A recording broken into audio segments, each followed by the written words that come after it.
just don't have any moves. Oh boy.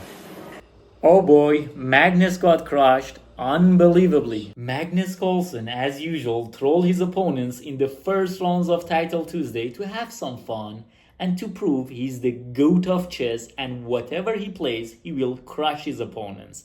Usually, he will succeed, but this time, he messed up with the wrong guy and he got punished very, very hard. This is the second round of Title Tuesday in December 16, 2025, and Magnus is playing with the white pieces against a very strong Indian Grandmaster Iniyan. Magnus kicked off this game with g3. He wants to fianchetto his bishop on the long diagonal. Knight to f6, bringing out the pieces, bishop to g2, g6, and here e3, a move that engine doesn't approve it, but Carlsen wants to bring the knight to e2. Bishop to g7, fianchetto the bishop on this diagonal. We have knight to e2, castle, and now we have d3. And black just controls the center with d5, knight to d2, c5, we have b3 in this position, and black plays knight c6, we have bishop b2. This is so-called the Hippo, or the hippopotamus variation, or hippopotamus system in chess. It's a very annoying chess system. You might encounter it in your online games, and many players are playing like this. They are just trying to play like this, and it's like a hippo in real life. White plays like this, so he's just waiting. He's like playing lazy chess, like hippo, drowning in the water, just lazy, and just waiting for you to become closer, to come closer, and then they will crash you like a real hippo. So in this position, white is just saying, okay, I will play this and I will still crash you. This is the strategy that Magnus Carlsen is using in most of his games in Title Tuesday. But let's see how Iniyan responds to this, and we can learn from him how to crush this kind of chess openings. We have e5, so black is just going to control the center, and he's not afraid of doing so. Carlsen just plays h3, perhaps preventing bishop coming to g4 or knight coming to g4. Maybe he wants to just play g4. I told you, he just wants to have some fun also. We have queen to c7, just developing the pieces. And after g4, Carlsen just started a crazy way of playing. By g4, he might want to push, he might want to play f4 and start a kingside pawn march on the king side. But Iniyan just stays calm. He just plays bishop to e6. Just develop our pieces. Now I finished my opening. Now I connected my rooks. I just obey the chess rules, and if you disrespect the chess rules, he says this to Magnus Carlsen, if you're going to disrespect the chess rules by hippo, by whatever you want to do, then chess will disrespect you. Let's see who's right. Carlsen just goes castle, and in this position black brings all of the pieces into the game. Rook a to d8. You don't need to just hurry, you don't need to rush it. Just bring all of your pieces into the game. He brings the rook to d8. If he has time, he will also bring this rook to e8. And after that, he will start something like d4. Actually, in this position, the best move for Carlsen was knight g3. And then black can play d4, of course. And if you play e4, then black put this bishop on this diagonal, which is very, very weakened. But Carlsen plays this f4 move, which is a very crazy move. And after this move, Iniyan just punished Magnus Carlsen very, very hard. Just stop the video and see if you can find this move. It's a brilliant move by Iniyan. Chess.com doesn't give it a brilliant move, but it's a brilliant move. He just sacrificed the bishop on g4 against Magnus Carlsen. In this position, he goes all in. He just bishop takes g4 because he trusts chess. He trusts the rules of chess. Now he knows that by this sacrifice, he will bring the knight to g4. He sacrificed the piece for 2 pawns, but he will going to win this pawn. He knows that rook f3 is not possible because black has e4, and it will open up this bishop diagonal on this diagonal. And if you just take on g7, I will play an intermezzo e takes f3. And if you're just trying to be smart and play bishop takes f3, saying that I will take this, then black has knight takes e3, and you cannot attack my knight. You need to move your queen, and after that king takes g7, black is just completely winning. So this is what Iniyan calculated. Of course you need calculation. And after knight g4, Magnus is in big trouble. He just plays e4, but the knight jumps into e3. Magnus says, it's okay, I still can handle it. I will just play the queen to c1. He's hoping that Iniyan takes on f1. And after queen takes f1, okay, it's a messy chess position. Maybe after this, black is still better. Black has a better position. But Carlsen says, I trust my skills and I will convert this position. I will make something out of it.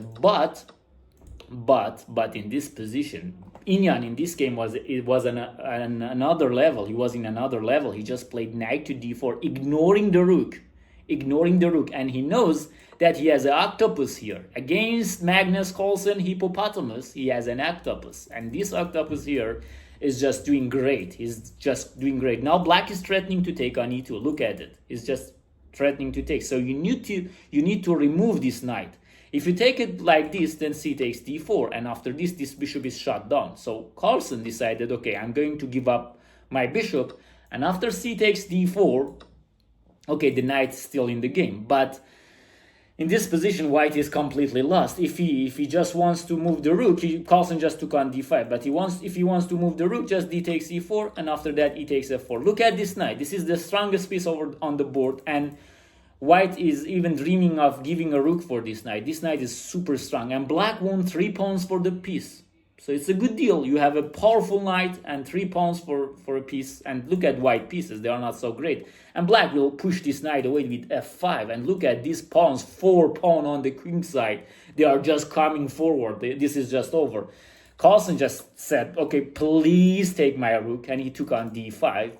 But in this position, Iniyan just took on f4. He says, I will settle my knight on e3. And chess will punish you, Mr. Carlsen. Carlsen just plays rook f2. He's trying to defend this position however he knows, but rook to e8, bringing the other piece into the attack. This is crazy. He's just believing what he's doing. Bring the other piece into the attack, and after that, Black will crush White. White plays knight d4, which is not the best idea. a4 was the best. King h1. I mean, if you play a4, you will be disqualified from the tournament, of course. But king h1, I don't know. This position is lost. You cannot argue with that. Knight d4, and Black just simply takes on d5. He owns this pawn, and look at these 4 pawns. Just look at them. If they come forward, they will just kill White's king. Magnus takes on f4, but now rook to f5. And look at Black queen. And look at this rook. It's not in the game. The queen here is so much passive. This is how a hippo is. It's passive. And in this position, it got trapped. The hippo is not coming back into the game. So Magnus just plays knight h3. He just wants to hold on, but rook takes f2, king takes f2, and f5, just driving away the knight from this central square. Knight to g5, and now bishop to h6, bringing all of the pieces into the attack. This is the main lesson in the attack. Bring all of your pieces into the attack, and you can crush your opponent. Magnus just plays queen d2. He's hoping that, okay, by time, his opponent has only 1 minute 29 seconds. There is no increment, so he might have still some chances. But we have knight g4 check, and the queen comes in. And when the queen comes in, it will be over. There is no way after this that Magnus can survive this game. There is knight e3, rook e3. And in many positions, like knight e3, bishop g5 is just a very simple threat. Knight to h2, and then in some positions, maybe knight coming to f3. So he just plays c3, but then knight h2 check, and then knight to f3 check. He used this tactic. Now I'm going to win your queen. This bishop is pinned. So Magnus takes it, but now bishop takes d2. And it's just over. If you take back with the knight, then maybe rook e2 is just, you need to resign. And after this, Magnus just takes on d4, but bishop takes c3. Another double attack, and Black just won this game. It was a completely crazy game by Iniyan. He just played in a marvelous level. His accuracy level was 95%, which is very, very high for a 5-minute chess game. Just let's look at this game in the Black side. So he just developed the pieces. As you know, this is the 9th video of the road to chess mastery. I recorded 8 other videos in this series, and I taught you that you can play by these 3 main rules. Just develop your pieces, take the center, and put your king into safety, and then trust chess. And this is how Iniyan played in this game. He just developed. He just didn't got distracted like I need to start very fast. No, he just prepared everything. Like a real commander, he just prepared everything, bringing the rook to d8. And when Magnus made the last mistake, I guess this is the last mistake of Magnus in this game, because after bishop takes g4, I don't see any worlds that he can survive this game. Knight takes g4, and now e3 is falling.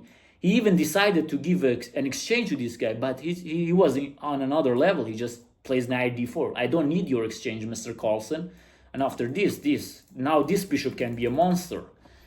And after that, he just crushed Magnus on the dark color squares. And now this rook comes, and just some trades. And once again, a crashing game on the dark color squares, bringing the queen in.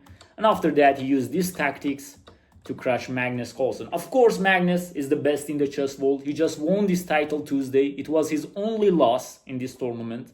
He got 9.5 in this tournament. He lost this game in the second round and he won all of his games.